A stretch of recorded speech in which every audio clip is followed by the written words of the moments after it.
राजनीति विज्ञान के विद्यार्थियों, भारतीय राजनीतिक विचारक वाले पेपर में आपका पुनः अभिनंदन और स्वागत। मित्रों, पिछली वीडियो में लोकमान्य बाल गंगाधर तिलक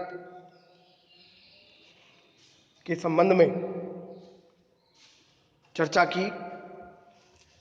उनका राष्ट्रवाद के संबंध में क्या विचार हैं उस पर विमर्श किया। मित्रों, आज हम उनका स्वराज क्या है इसके संबंध में चर्चा करते हैं। मित्रों, उनका प्रसिद्ध नारा स्वराज मेरा जन्म सिद्ध अधिकार है, लोकमान्य बाल गंगाधर तिलक राजनीति के क्षेत्र में भी तिलक का विचार स्वराज के रूप में हमें दिखाई देता है, झलकता है। और स्वराज का अर्थ, शाब्दार्थ, खुद का शासन, अपना राज्य, अपनी आत्मा पर नियंत्रण।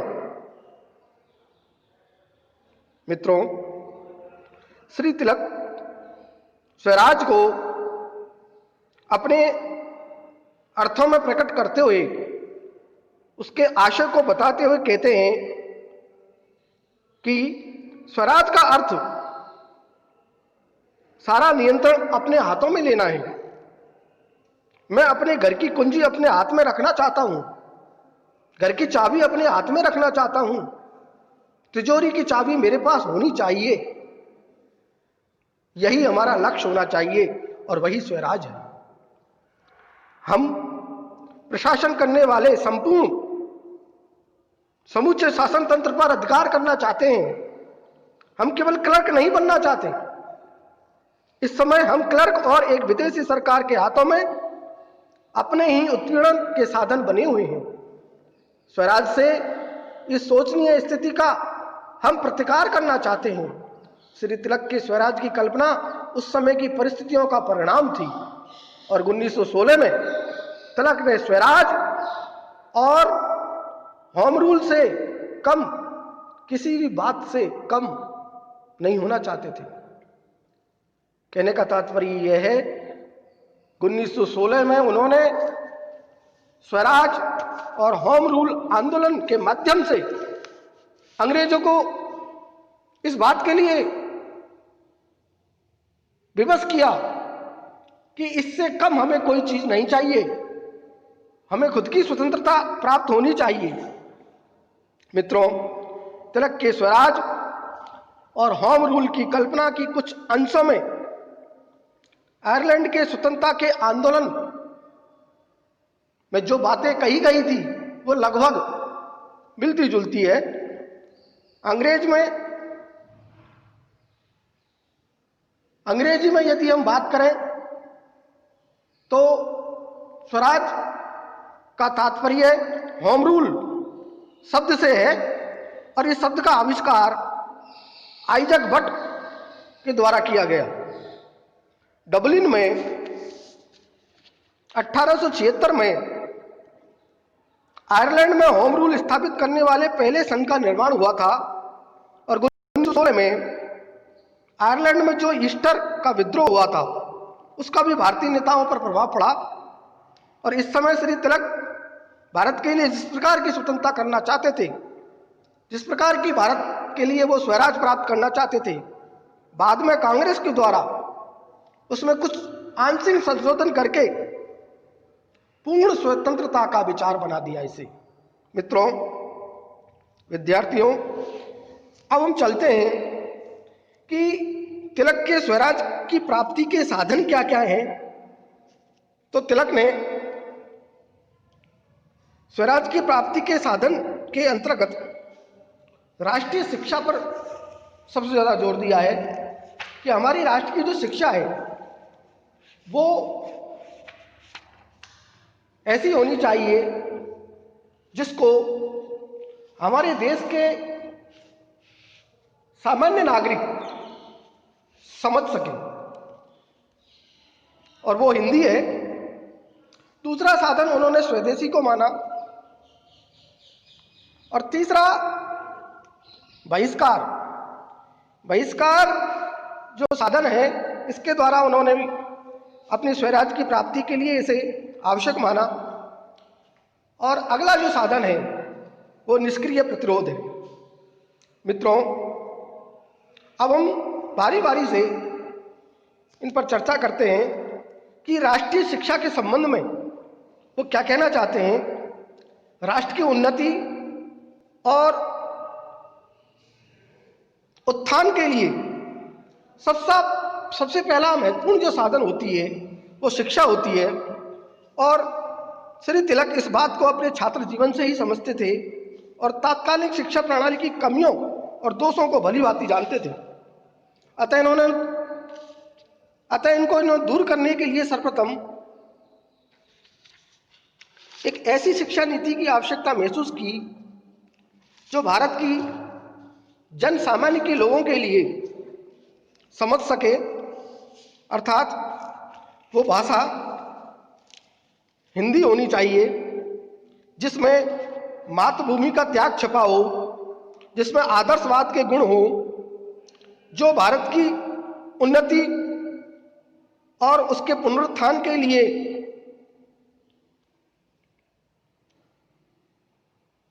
अपने को समर्पित कर सके। इस प्रकार की शिक्षा भारत के लिए होनी चाहिए। इसके बाद जो महत्वपूर्ण स्वराज की प्राप्ति का साधन है वो स्वदेशी है। स्वराज प्राप्ति का स्वदेशी साधन वस्तुओं के प्रयोग और व्यवहार पर है। लोकमान्य बाल गंगाधर तिलक ने 1897 में महारानी विक्टोरिया के हीरक जयंती समारोह के अवसर पर अपना जो ग्रंथ केसरी है उस पर प्रकाशित लेखों के द्वारा यह स्पष्ट किया कि ब्रिटिश शासन में किस प्रकार भारत के पुराने उद्योग धंधों और दस्तकारों को विनाश किया है, उसका ह्रास किया है। और इस विषय में उन्होंने दादा भाई नौरोजी द्वारा प्रतिपादित अंग्रेजों के द्वारा भारत के शोषण के सिद्धांत ड्रेन थ्योरी का समर्थन करते हुए बताया कि ब्रिटेन के शासनकाल में भारत किस प्रकार निरंतर गरीब और आर्थिक दृष्टि से तबाह होता चला गया था। लंकाशायर मैनेस्ट्रेटर से आने वाले सस्ते कपड़ों ने भारत के सुप्रसिद्ध प्राचीन वस्त्र उद्योग को लगभग समाप्त कर दिया था। भारत में ब्रिटिश नीति के कारण ही उद्योग धंधे नष्ट हो जाने से अधिकाधिक लोग कृषि पर निर्भर होने लगे, विवश होने लगे। और इसलिए हमें स्वदेश में जो हमारे कुटीर उद्योग हैं उनको बढ़ावा दिया जाना चाहिए। भारत की दरिद्रता निरंतर बढ़ रही थी, इसलिए जब इंग्लैंड से आने वाले माल पर भारी चुंगी कर लगाया जाता था तो भारतीय उद्योग धंधे को जो संरक्षण प्रदान किया गया था वो लगभग समाप्त हो गया था। इसलिए उन्होंने पुनः स्वदेश में भारतीय उद्योग धंधे और कल कारखाने के बढ़ावा देने पर जोर दिया, जिससे भारत पुनः समृद्धि के पथ पर अग्रसर हो सके। मित्रों, इसके अलावा जो तीसरा महत्वपूर्ण साधन तिलक मानते हैं वो है बहिष्कार। स्वराज प्राप्ति का तीसरा साधन विदेशी वस्तुओं को बहिष्कार और बायकॉट के संबंध में है। जनवरी 1907 में इलाहाबाद में उन्होंने एक भाषण देते हुए तिलक ने विदेशी वस्तुओं के बहिष्कार के कार्यक्रम पर बल दिया और भाषण में 1906 में कलकत्ता में हुए अधिवेशन में कांग्रेस के इस प्रस्ताव को पास करवाया। यह साधन स्वदेशी के लिए जरूरी था और भारतीयों के लिए न केवल स्वदेशी वस्तुओं का व्यवहार पर्याप्त था, अपितु इसके साथ साथ विदेशों, विशेषतः इंग्लैंड से आने वाली वस्तुओं का बहिष्कार भी आवश्यक था, जरूरी था। अगला जो स्वराज की प्राप्ति का साधन है वह है निष्क्रिय प्रतिरोध।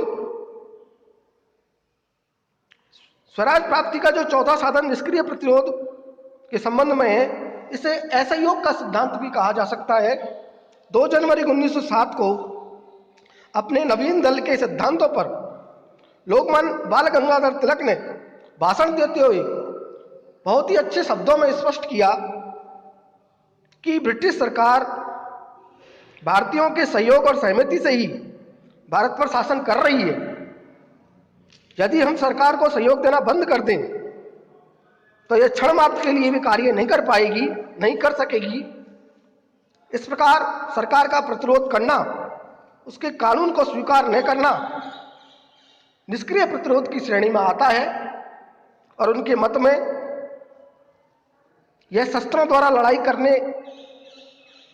या शस्त्रों के द्वारा लड़ाई करके किए जाने वाले सशस्त्र प्रतिरोध से अलग है, सर्वथा भिन्न है।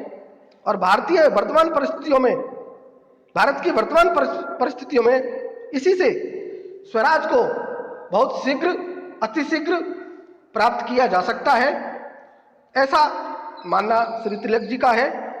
श्री तिलक केवल सरकार को शासन कार्य में सहयोग न देने की नीति को स्वराज प्राप्ति का साधन समझते थे, किंतु वो इससे भी आगे बढ़कर निष्क्रिय प्रतिरोध में कुछ विशिष्ट अवस्थाओं में सरकार के कानूनों का उल्लंघन करने को न्यायोचित ठहराते थे, उचित समझते थे, न्याय संगत समझते थे। और इसकी सुंदर एवं प्रमाणिक व्याख्या करते हुए इलाहाबाद में पंडित मदन मोहन मालवीय की अध्यक्षता में हुई होम रूल लीग के कार्यालय में संपन्न एक बैठक में भाषण देते हुए तिलक ने कहा, क्या कहा, जो कानून न्याय और नैतिकता के प्रतिकूल है उसका पालन न करने का जनता को अधिकार है। उन्हें किसी भी कानून के लाभों और हानियों की तुलना करके देखनी चाहिए। यदि हानियों का पल्ला भारी है तो उन्हें इस आधार पर कानून का विरोध करना चाहिए। मनुष्य का यह कर्तव्य है कि वे कृत्रिम और अन्यायपूर्ण कानूनों का विरोध करें। निष्क्रिय प्रतिरोध की पद्धति व्यक्ति के इस संकल्प का प्रतीक है कि वे किसी भी प्रकार के बलिदान करके अपने लक्ष्यों को प्राप्त करने का प्रयत्न करें। इस प्रकार श्री तिलक ने अपने निष्क्रिय प्रतिरोध के द्वारा, बहिष्कार के द्वारा, स्वराज के द्वारा, राष्ट्रीय शिक्षा के द्वारा स्वराज प्राप्ति के लिए आवश्यक साधन बताए। मित्रों, अगली वीडियो में हम उनकी उग्रवादी जो विचारधारा है उस पर विचार विमर्श करेंगे। तब तक के लिए धन्यवाद।